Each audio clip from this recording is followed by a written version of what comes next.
posisi pekerjaan yang pengen aku lamar itu sebenarnya aku juga rada bingung karena background dari pendidikan aku dan apa yang sekarang aku kerjakan itu beda banget.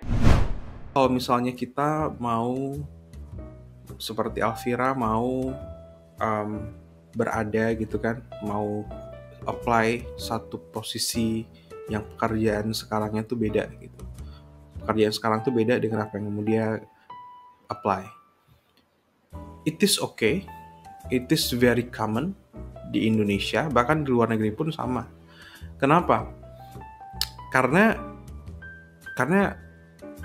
kita nggak perlu dan kita nggak ada hukum atau aturan yang baku bilang kalau misalnya kita udah bekerja di satu posisi ini atau satu industri ini maka kita akan kesana atau di sana selamanya. Begitu juga dengan education ya, pendidikan. Kalau kita kayak Alvira, dia teknik gitu kan, kemudian sekarang dia di customer service, performance dan lain-lain. That's okay, nggak ada masalah. Karena gini, prinsip dasarnya bekerja adalah kita bisa memberi value atau kita bisa selesaikan masalah dari perusahaan yang mempekerjakan kita.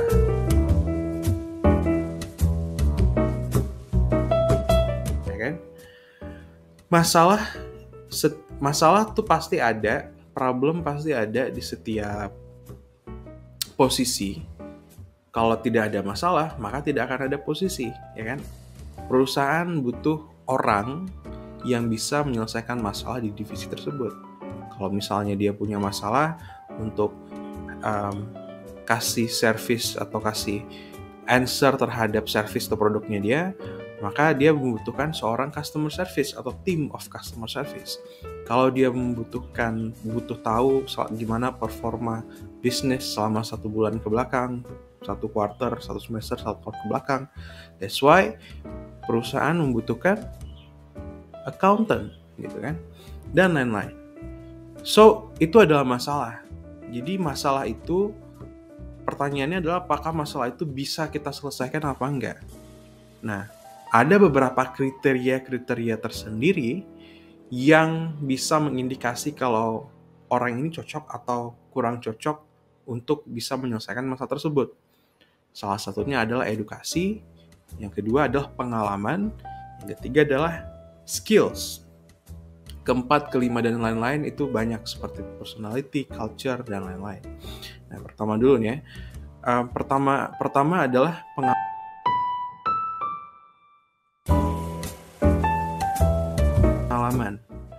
Kalau pengalaman ini itu sangat bagus, tapi balik lagi ya, case by case. Kalau misalnya dia adalah seorang fresh graduate atau 1-3 tahun pekerja, pengalamannya masih sedikit, maka pengalamannya pasti sedikit dan itu bukan menjadi faktor yang paling relevan.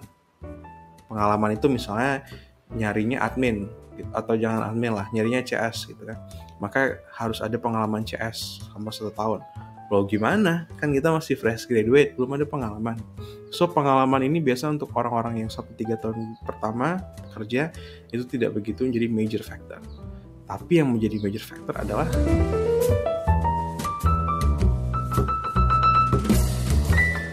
skills, gitu ya.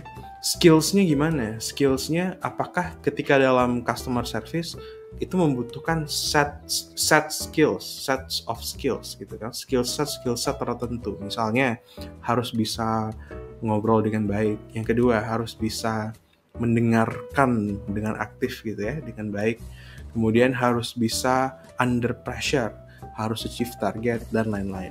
Nah, apakah selama kita kuliah atau selama kita volunteer atau selama kita kerja 1-3 tahun tersebut gitu kan, pernah melatih skill tadi? Nah, perusahaan akan ngelihat, oh di organisasi ini, oh dia di volunteer ini, oh dia selama kuliah pernah mengasah skill ini. Jadi dia udah jadi stand out dibandingkan orang-orang yang lain yang belum mengasah skill tersebut. Nah, itu ya. Nah, yang ketiga itu adalah education atau pendidikan.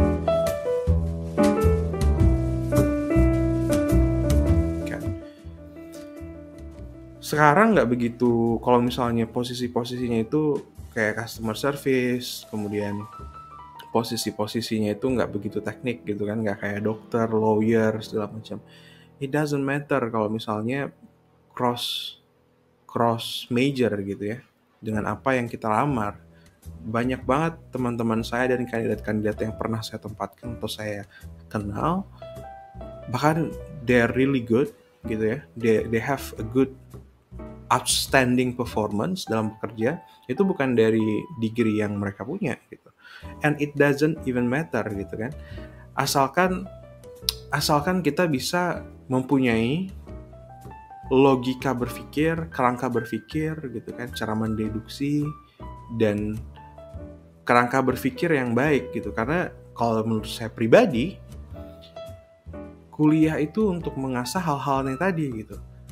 Hal-hal yang membuat kita tahu, oh kalau misalnya A benar belum tentu B salah, kalau misalnya B benar belum tentu A benar, dan lain-lain gitu kan. Itu yang salah satu contohnya. Kerangka berpikir kita, logika berpikir kita, cara berpikir kita itu diasah di sana gitu. Walaupun ada beberapa posisi yang harus require sama degree-nya. Tapi for fact gitu kan, for your information, FYI, itu 85% pekerjaan di tahun 2030 itu belum tercipta hari ini. So, gimana cara kita keep up dengan degree yang lagi kita jalankan gitu, atau kita punya, atau kita lagi cari gitu kan. Makanya it doesn't really matter, yang paling penting adalah apakah kita mempunyai kerangka berpikir yang oke, dan apakah kita sudah melatih skills yang dibutuhkan tadi gitu. Justru we focus on skills, we train our mind atau our brain to have a really great way of thinking gitu, framework of thinking framework yang tepat, kerangka berpikir yang tepat. That's what really matters gitu. Jadi mulai sekarang stop pemikiran oh gimana caranya masuk posisi ini, gue kan bukan dari edukasi, gue kan beda. It doesn't matter. Pengalaman, skills, dan yang ketiga apa tadi? Baru education. Setelah itu ada juga culture, personality, cocok nggak dengan perusahaan, cocok nggak dengan users, cocok nggak dengan timnya, dan lain-lain gitu. So harusnya ini sangat-sangat terjawab dan sangat-sangat membantu untuk break the box atau mindset atau pemikiran yang dalam tanda kutip sesat di luar sana ya. Silahkan dan tolong banget bagikan video ini ke orang-orang yang kira-kira mempunyai problem yang sama.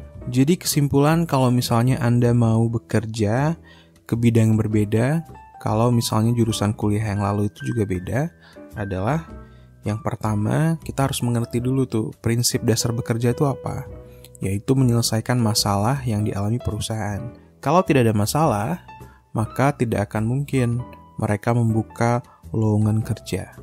Yang kedua, harus tahu beberapa indikator kecocokan kerja lintas jurusan. Yang pertama adalah pengalaman.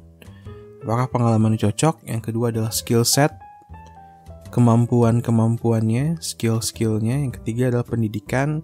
Dan yang terakhir adalah hal-hal seperti culture, personality, cocok atau nggak cocoknya dengan manajernya, dan lain-lain. Kalau masih bingung, silahkan tanya di kolom komentar. Kalau Anda merasa terbantu dengan video ini, yuk kita like, comment, subscribe, and share, agar YouTube bisa merekomendasikan video ini ke lebih banyak orang. Jadi, lebih banyak orang yang terbantu karena Anda. +1 kebaikan hari ini.